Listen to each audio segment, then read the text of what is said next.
Hello there. This is Sarah, And this is Erin.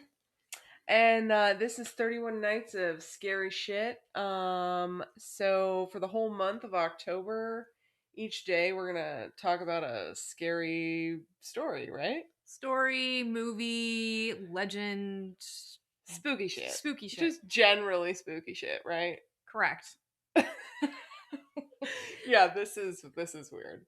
This is bizarre. It's alright, let's just acknowledge it's weird and we'll I don't think it'll be weird after the first couple times. This is I would imagine this would be normal I to think be weird. we'll chill out after that. We'll be alright. Yeah, we'll be cool. This is cool. So we're gonna start with the Ouija board, and I'm gonna be talking about it. It's a lot of pages of just dates. It's just mostly Just dates. historical dates.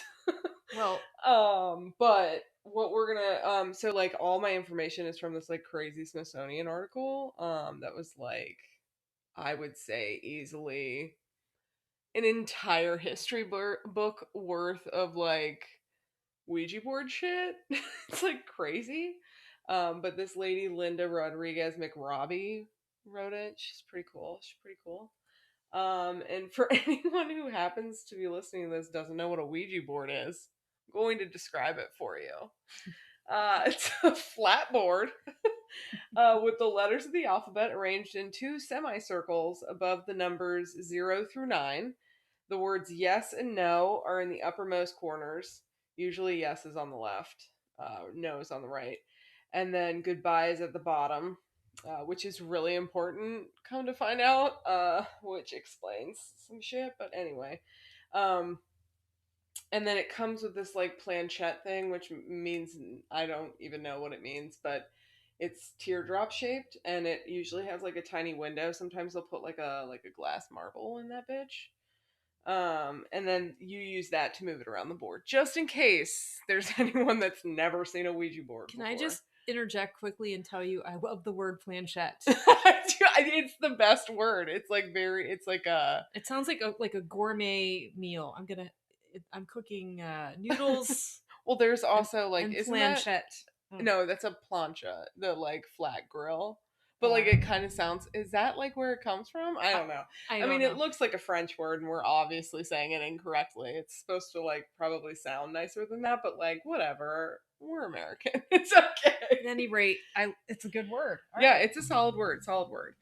And fun fact, it actually had to be proven to work at the patent office when it got patented. Because if you didn't know, it's like a board game.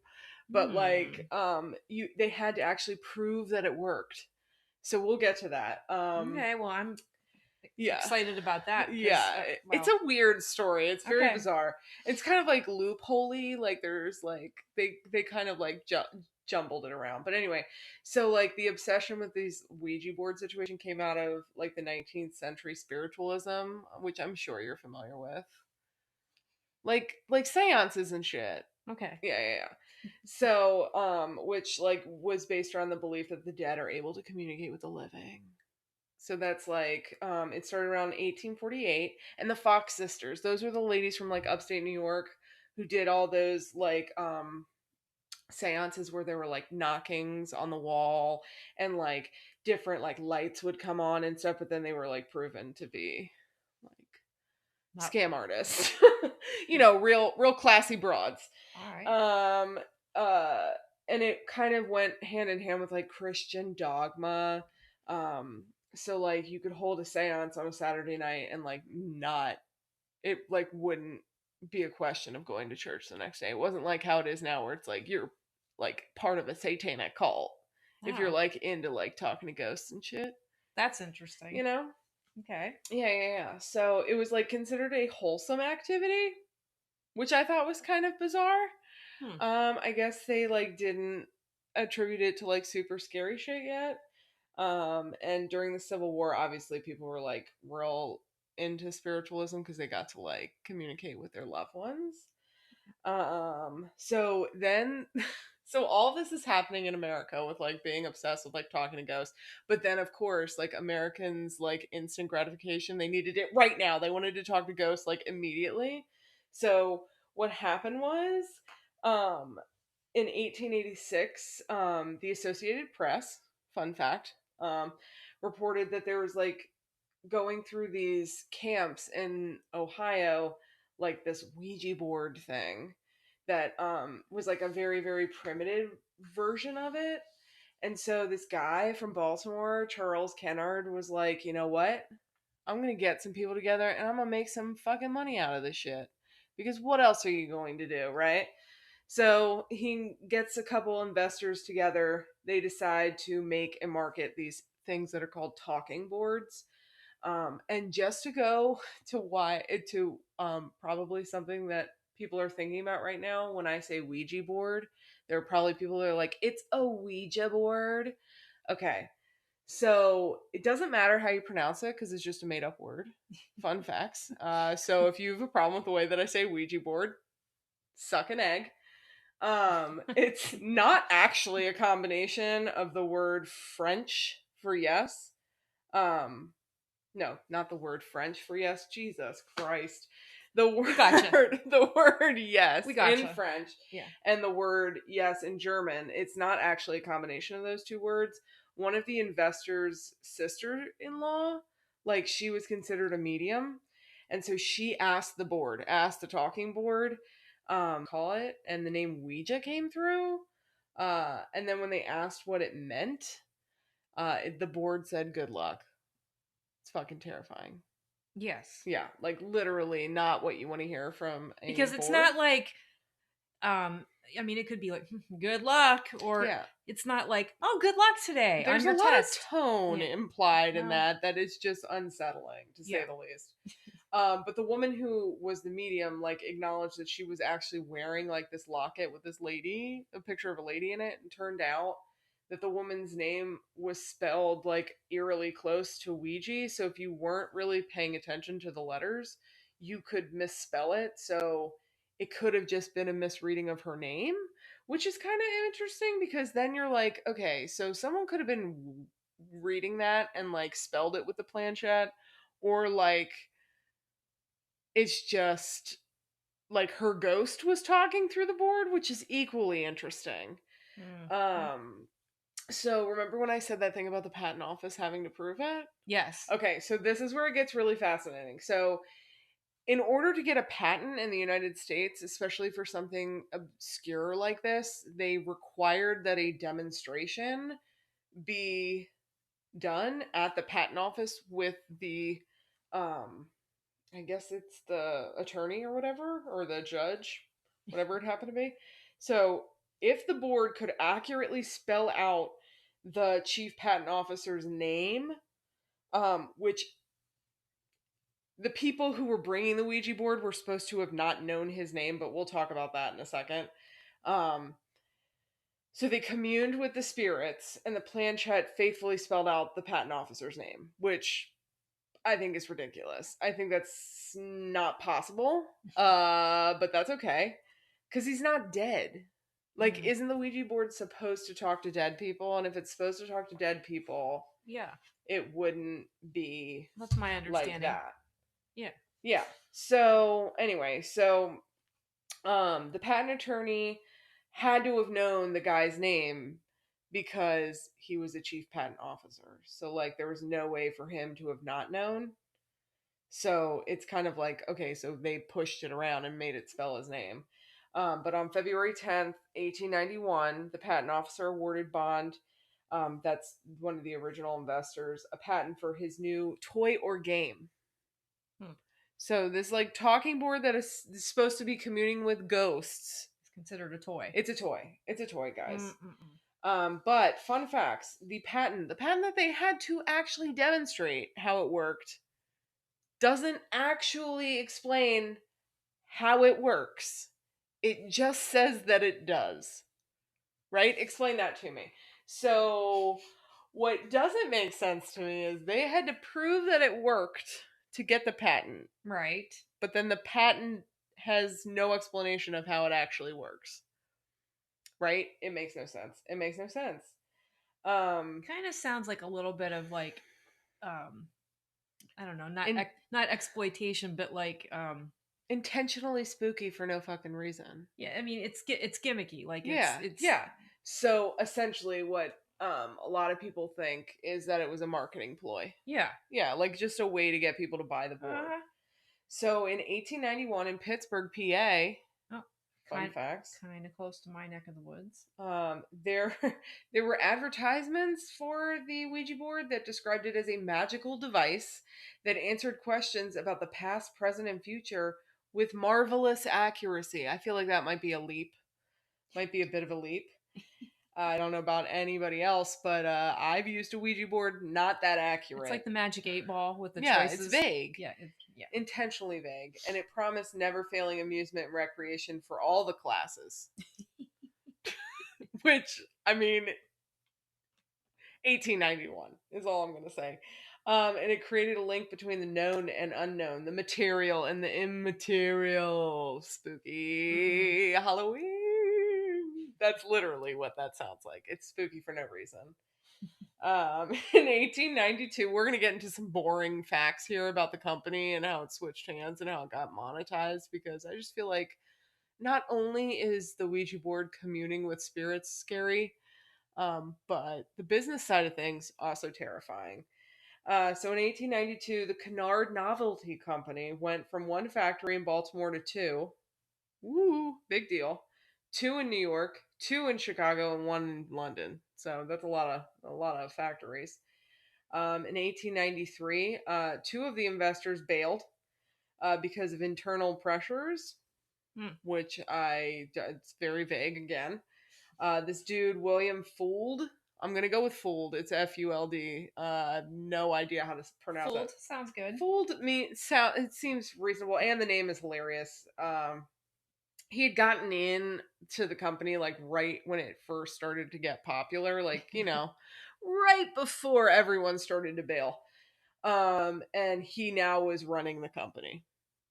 As you do eventually over time. Fuld is not and never claimed to be the inventor of the board. However, his obituary in the New York Times declared that he was, which is very bizarre. He died in 1927. Fun facts. After a freak fall from the roof. His own roof of this new factory that had been built. And fun fact, the factory he said the Ouija board told him to build.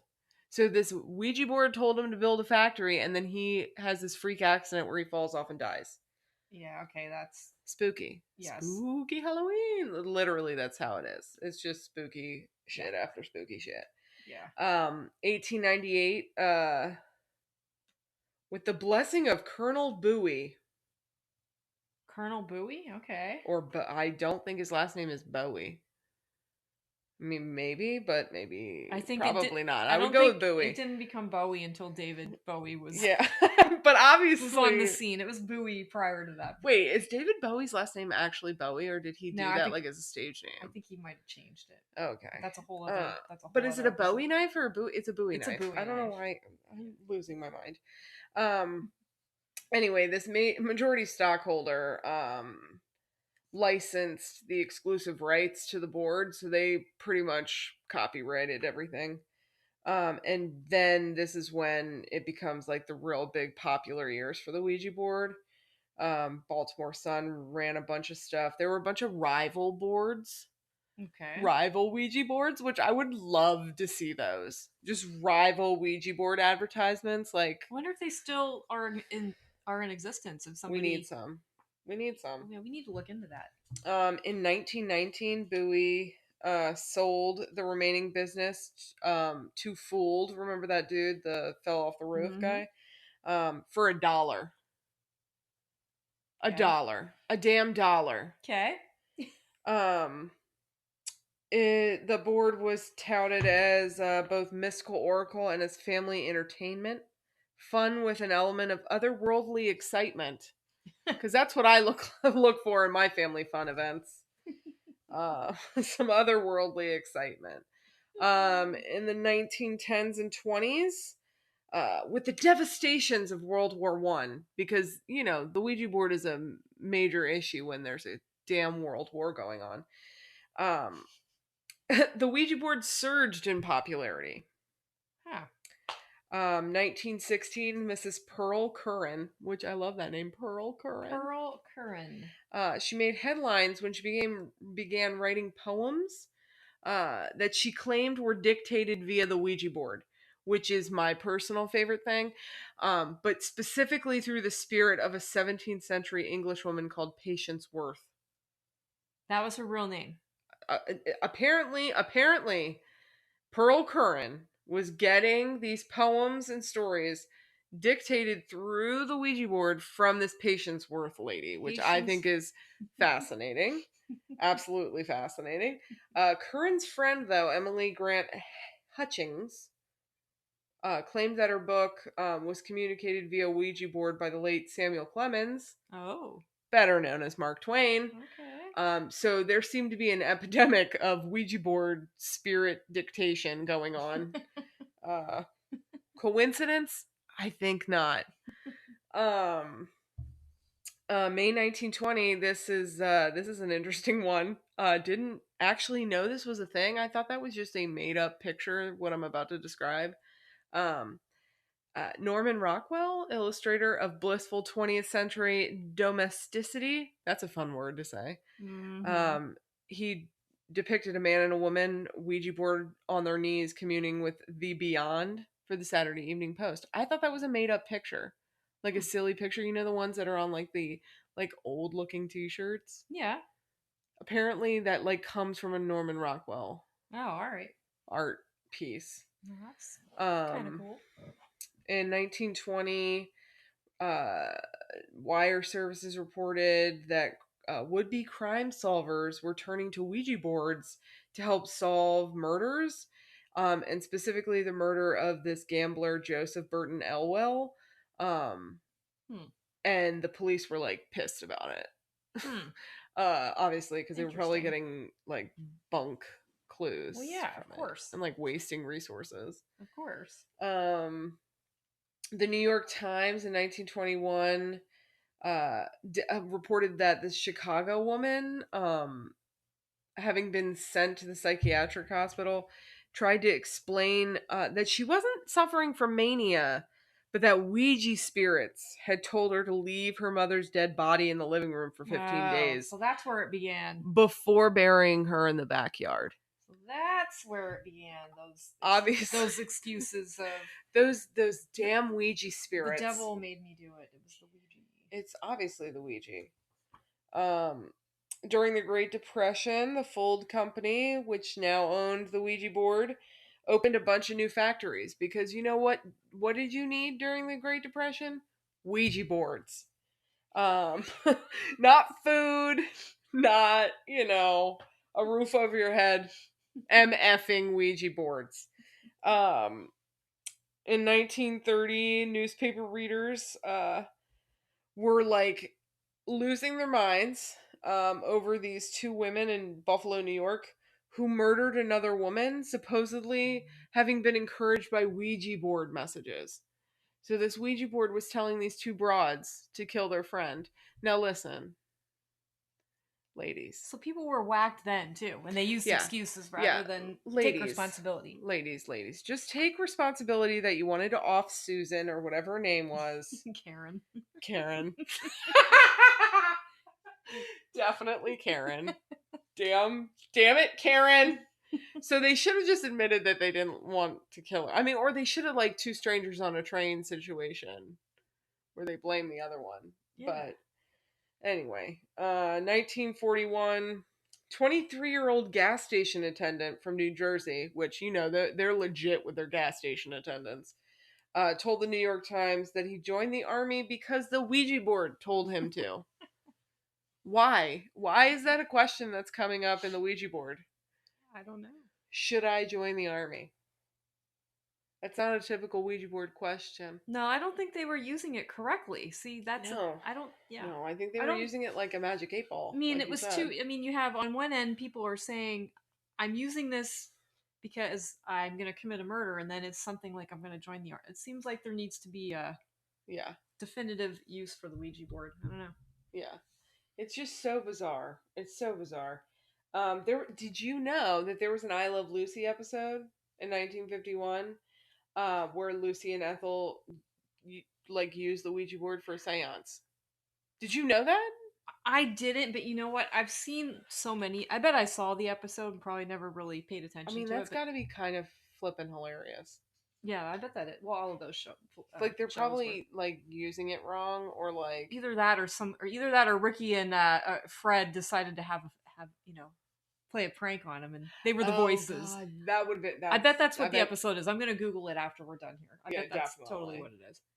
Oh, this is a funny one. This is a pretty funny one. 1958, Connecticut court decided not to honor the Ouija board will of Mrs. Helen Dow Peck, who left only $1,000 to two former servants and an insane $152,000 to Mr. John Gale Forbes, a lucky but bodiless spirit who contacted her via the Ouija board. Now, I don't know about you, feel like that's the best way to get a sugar mama. She left her fortune to a Ouija board spirit. Is that what you're saying? Some dude named John Gale Forbes, who was a spirit who talked to her through the Ouija board. Lady, you're really lonely. I get it. I totally get it. However, sir is dead. He does not need your money. He will survive. I mean, technically not. He's dead, but you know what I mean. 1967, a year after Parker Brothers bought the game from the Fold Company, and 2 million boards were sold. So this is officially when it becomes like 1967. Okay. yeah, like a Monopoly game is like 1967, which feels right. Mm-hmm. Feels right to me. And actually, they outsold Monopoly for many years. Ouija boards, which, if that tells you anything, Interesting. people would rather commune with spirits than learn about capitalism. Explains a lot. Explains a lot, people. And we're getting to a fun one. 1973, The Exorcist. One of my favorites. It's a good one. Was that I like on our agenda. We didn't pick that, did we? No, we didn't pick that. One We of our didn't pick that. I just feel like everyone has seen The Exorcist, and like I personally don't want to watch it again. Yeah. Once is enough. I get it. I get the point. I don't want to see it. I think there's just something extra spooky about religion, and That's funny because that one ghosts. doesn't affect me, which is odd. I think it's because I saw it when I was young. I think I've seen it too many times. I got desensitized to it. It doesn't bother me anymore. Anyway, like I'm pretty sure an older brother of like one of my friends at a sleepover was like, "You guys want to see a scary movie?" And we're like, "Yeah, we'll be fine." I don't know why that's my 1990s voice, but I don't know. and then we watched it, and I like could not sleep for 2 days. It was terrifying. I think I was already desensitized by that time at 8. It's not good. Yeah, and this lady described The Exorcist as this, that it scared the pants off people. I feel like that's an understatement. And in case you haven't seen The Exorcist, there's a lot of pea soup and head spinning, which is fun. And then I don't like the fact that it is allegedly based on a true story. I don't like that. Because it's really not. It's like an amalgamation of a bunch of stories, which I don't appreciate. No one really appreciated the implication that the 12-year-old Reagan was possessed by a demon, specifically after playing with a Ouija board by herself. By herself. Is that any more taboo to do it by yourself? Apparently. It's like it's scarier to do it by yourself, and then the fact that like she did this and then became possessed, people lost their minds. They like could not like wrap their brains around it, and they started calling it the tool of the devil. This is when we start getting into more of like satanic panic shit. It's like late 70s. I mean, not that this is late 70s, but like this is transitioning us into like the 70s, 80s, 90s satanic panic crap. So in 1982, this guy Merrill wrote an epic Ouija inspired poem. So he like communed with the Ouija board, and then like wrote a poem about it. Like it didn't like it wasn't like these other ladies that like it was like transcribed through. Like this guy was just inspired by it, and it like he said it magnified his thoughts. Like almost like how people say that like drugs do that. Hmm. I'm like, I could see that. Um in 2001 in I'm going to mess this up. Alamogordo? That's definitely wrong. In New Mexico. In New Mexico, Ouija boards started to get burned on bonfires, along with, listen to this, copies of Harry Potter and Disney's Snow White. So the Ah. Ouija board was getting burned alongside Snow White and Harry Potter because they're all tools of the devil. Now, mind you, this is also a thing that is described as a toy or a game, and these people are burning them. I feel like you shouldn't burn them. No, I feel like that does the opposite of what you think it's gonna do. I feel like it's gonna show up again in your living room. It's like and it's charred on yeah, like one side, you and it's just like have- mocking you. Yeah, there's a knock on the door and it's there. I feel like you just need to go, I'm gonna bury this somewhere, Yeah, but I'm not gonna hurt it, and I'm gonna go. you bury it. You put like some salt and holy water on that shit, and you cross yourself, and then you run And be like, let's coexist and Yeah. just stay there. In Yeah, your I've had box. some terrifying Ouija experiences. Fun facts: Catholic.com Mhm. calls the Ouija board far from harmless. Wow. I mean, what are they gonna say? What a meaningful piece of history to know that the Ouija board is far from harmless. As recently as 2011, the 700 Club host Pat Robertson declared that demons can reach us through the Ouija board. Now, if you Well, he reaches us through TV, so that's a valid point, and Yeah. he is a demon. well, I don't want to even get it. That's a whole That's other show. Whole nother It's episode. a whole other show. It's a whole nother episode. Yeah. My thing is, if demons could reach us through the board, wouldn't it have been happening far more often than it does? I mean, and when it does, we're using that loosely. That's a loose interpretation. Like if they were able to reach us through the board, like wouldn't it be more of a problem? More of like a pandemic. I think that when something like that happens, it's not necessarily specific to a Ouija board. It's just that for whatever reason, that was the portal it used. Not to get into portals, Portals. but I don't think. Yeah, I know. We're gonna get into portals. Yeah. Plus I mean, portals. that's like a whole plus portals, demon portals. We can go into wormholes. Is that different than a portal? I don't even know. That's a different show. Fun facts: Ouija boards, they're spooky rather than spiritual. I don't know why I wrote that down. It still felt compelled. Why did I think You're that like, was so it's funny? there. It's part of my notes. I'm saying it. I don't care. And I'm telling you, I don't care how it fits. It's to just- be honest, like when I like started it with the reference, I should have been like, I'm reciting this article. Like it's not a reference. This is the article, right? So like if we're gonna be honest hence here, breaking every rule of broadcasting research. I mean, I mean, I feel like if you start up top and you go, listen, Linda, that was her name. I'm not making it up. You go, listen, Linda, I appreciated your Smithsonian article. And what I'm telling you is, I retold it. Now, I didn't retell it word for word, but that's the brief outline.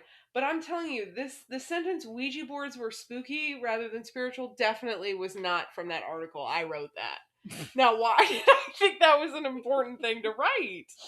Some ain't right with me. So, fun fact, in recent years, just in case you wanted to know, Paranormal Activity 1 and 2 both had Ouija boards that were burned and then came back into the house charred and terrifying, which I'm very well aware that those movies are fake. I'm not an insane person that thinks they're real. But just saying, it's likely to happen, people. The Ouija board has also been in episodes of Breaking Bad, Castle, Rizzoli and Isles, and many, many paranormal reality TV programs, including our favorite, Zach Bagans. Zach Bagans. Shout out to Zach Bagans. These are our ghost adventures. Literally, we are not going to make. best. We're not going to make a a ploy for you to come and talk to us, Zach Big. But if If you're listening there's to a- this random podcast, if there's a slightest chance in hell that you may, or if somewhere down the road this somehow gets to you, we love you, Zach, and we would really appreciate you sending us an my email. God, if the phone rings right now, I am gonna shit. No, that would be him using a Ouija board to find out that we're talking about this. Also, Ouija boards are like a mainstay of clothing now. As you know, I have a sweatshirt with a planchette on it, but that's from one of my fave podcasts, Morbid. Also, shout out to them. That'd be. Are we allowed to sweet. say? Are we allowed to say reference that? Right? Are we allowed to do that? I mean, I'm talking about them. It's like I'm giving them a review. Like, it's really good. Everyone should listen to it. It's probably better than this. I don't want to I don't want to do one episode and be sued. You know, like I don't think anyone can sue us. It's like freedom of speech. I'm not saying that. Like, I'm not like taking their format. Right? It's true. That's true. I'm not copying from them. I But anyway, don't think this is possibly copied from anyone. No, I feel like we're this is clearly like an amalgamation of my random thoughts. We are the Wayne's World podcast. Party on Wayne, party on God. That is us. No, that is us right now. Be us. Anyway, so there's a bunch of clothing with Ouija boards on it, but my personal favorite is that Hot Topic sells a Ouija board bra and underwear. I feel like, why are you bringing demons near? I don't know. Sensitive areas. I was thinking that sounds kind of cool. I mean, it sounds cool, but like, you're gonna bring demons near there. There's already a demon that comes once a month, and we don't need any more demons down there. That is true. And fun fact, there's a Ouija board app. Oh no! Hell no! There is an app with a Ouija board. Is it free? How much does it cost? No, I think it's like $20, which I think is absolutely ridiculous for an app. Like, why? First of all, for an app, why is it $20? Is it making me a Ouija board?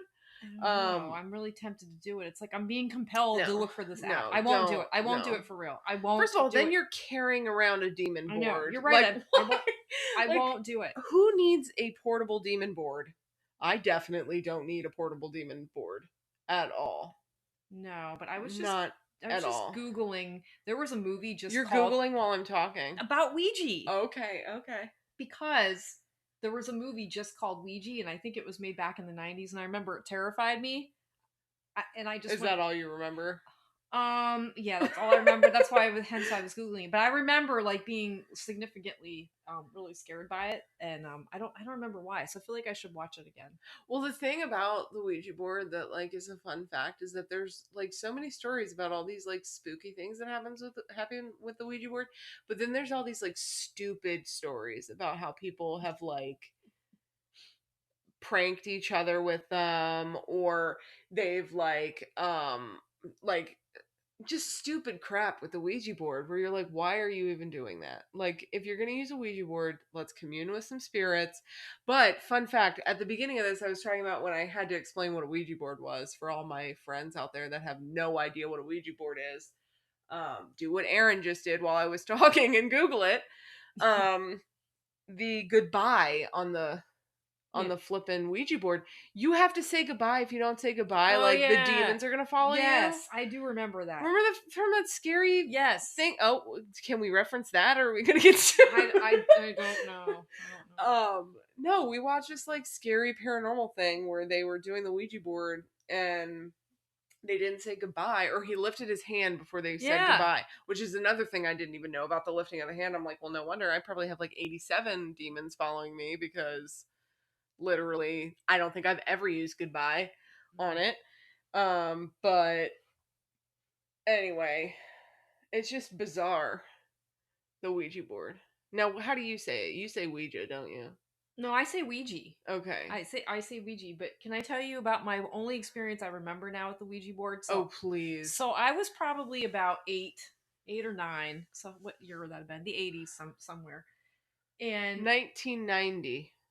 I don't know. No, it definitely was 80s. It definitely was 80s. Anyway, so I was living in this kind of a rough sort of area. I won't get into all that, but my mom and my dad were separated, and we moved into this kind of rough little part of the community. And there were these girls next door that were kind of rough, and they had a Ouija board. And I wasn't allowed to use the Ouija board, which was really weird because That was like a specific rule. yeah, like Aaron, you're not allowed to use yes, that damn Ouija board. What we were saying, satanic panic. Okay, oh, yes. so anyways, but yet there was one in my grandmother's house, and I'm like, my grandmother knew it was there, and we played with it every now and then. But like when my dad was really big on, oh no, if you see one of those, run, go the other way. But anyway, so I go over to this girl's house, and she straight up turns off the lights, does seance style, lights candles, and she's an older girl, so I think she's like super cool. And she wants to summon Janis Joplin. And anyways, I don't know if Janis Joplin ever actually showed up, but something happened. I don't really actually remember what happened. All I remember, yeah, did it go dead? It's like gonna die. Sorry. For all those people not in the room currently, I just ran out of the room with no explanation. She did, and now I don't know what my story was. Actually, the story is very anticlimactic. I just remember we were summoning Janis Joplin. I had no idea who she was, and I think pretty much something happened where either the candle went out, which probably someone blew it out, but I was terrified, and then I was scared of this Janis Joplin too because I didn't know who Janis Joplin was. I thought it was a spirit that was going to come and get me. Found out years later it was an awesome, an awesome music star and all that. But at the time I didn't know. But music star. I don't. What if Janis Joplin had spoken to you and been like, Aaron, you will be the next Janis Joplin? Oh man, I don't know. I don't think she spoke to us, but I remember something like the candle went out or something. But anyway. Oh man. But that's the only time I ever remember legit like sitting there in the dark, like trying to have like a seance. Other times we were just messing around. It was like, no, I didn't move it. Oh my God, no, I didn't move it. You know how you do that. No, it really did say that. And listen, I had a Ouija board experience that legit terrified me. I don't know if it still terrified the person that I was with, and I don't know if I even should use her name because, like, I'm afraid she might not want this story shared. I doubt she's listening. No, she might actually be listening because we still are friends. Oh. Whatever. We were in middle school, and I'm sure if you are listening, you know exactly the story I'm about to tell. We were in her basement, and her basement was unfinished. So there was, like, concrete floor, and, like, this like metal studs were up, and there was like this plastic sheeting that was in the corner. I don't know why. Maybe her parents like had a particular part of the basement they wanted to like block off or whatever. We were like, we're gonna use the Ouija board in the basement, and there were those window well things or whatever the hell. So we were down in the basement where we're using the Ouija board, and we're like scaring each other, like, oh no, just like you were talking about. Oh no, you lifted your hand. I didn't lift it. I didn't do it. I didn't touch it. And then all of a sudden, one of those window well windows just slammed shut. We didn't even know it was open. So then we look at each other, scream, ran right up the basement steps. I have no idea, like, what it was, but, like, I did not even know that we didn't know the window was open and it just slammed shut. And her dad, like, was, like, acting like we were ridiculous. But, like, what would have caused that to shut? Like, pressure doesn't cause a window that's not like super loose to just slam shut like that. Like, it's was not... it a window that shut up or no, it wasn't up and down. It was left and right. So like, even better, it's like not gravity. Gravity didn't pull it down. Yeah. Like, the wind doesn't blow sideways so strong. I mean, it could if it's like a fucking hurricane, but like, you would know. Yeah. Well, I hope she's listening. She'd probably find this interesting, or she'd think it was stupid. I'm not going to say her name because now I'm like really or she's nervous. Been haunted since. And she might be haunted. Oh my God, what if she is haunted? But she should come to our show. I'm sure you remember this story, or maybe you don't. I'm just a weirdo that remembered it for some reason. But if you remember this, please send us an email. Yes. Because we have an email for this podcast. Because we're overly anticipating this being a thing. But if you remember that story about the Ouija board, insert name that I will not use right now, please send us an email. The email, by the way, is 31, so the number's 31 nights of scary shit at gmail.com. So 31 nights of scary shit, which is the name of the podcast, which I did say, but like very briefly. 31 nights of scary shit at gmail. And honestly, like anyone, please send us scary stories of stuff, because Yes. like we like scary stories. Scarier the better. And like honestly, who doesn't like to be scared? Like a little bit on the inside. I think people like to be scared. Yeah, a lot. Well, you said that kind of ominously, but like I got what I get what you're laying down. I was gonna say something political, but I won't do it. Oh God, please don't. I I won't. mean, we could do a whole No, episode no, on the Trump campaign. I was just gonna say, depending on who you voted for, you probably like. Yeah, to I mean both sides. You like to be scared. Yeah. Yeah, So. if you're into politics, this is the podcast for you. You'll be terrified in a whole new way. But anyway, so I guess that's the end of our episode. I guess. We need a catchy way to end, don't you think? God, a catchy way to end. You know how certain people have their "see you later" when they call their listener something. We don't. God, we can't make it up. No. Also, there's probably no one listening. Well, right now we have nothing to call you people because you're not listening. But once you're listening, we will call you insert name that you choose for yourself. I know. You send us what you would like to be called. Please email us. Because right now, I think we only have ones of listeners. We have ones. And yes, they include both of our moms and probably my... Hi, Mom. And probably my sister. Sorry for swearing. Yeah. Probably my sister and... Hopefully my sister? Yeah, and probably my nieces. My niece is 8, so I hope she's not listening.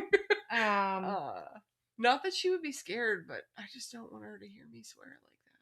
Well, maybe you need to put a filter on the swearing. I don't know, because I can't talk freely without it. You know what I mean? Well, I get it. It just doesn't seem right. But anyway, when we have people that do listen, we plan to say goodbye to you in a way that is cool. This is a preemptive official goodbye. Yeah. By saying... Well, we want to thank the ones of you out there listening. The 2 people currently listening. We love you. We love you. And please spread the word about our podcast. We are 31 Nights of Scary Shit. And we are going to deliver 31 nights of scary shit. At least for this month. Because I mean, let's be honest. We can't keep that up forever. But... No, and next month only has 30. And that's a whole weird... Like, it gets very complicated. Then we have to change the name.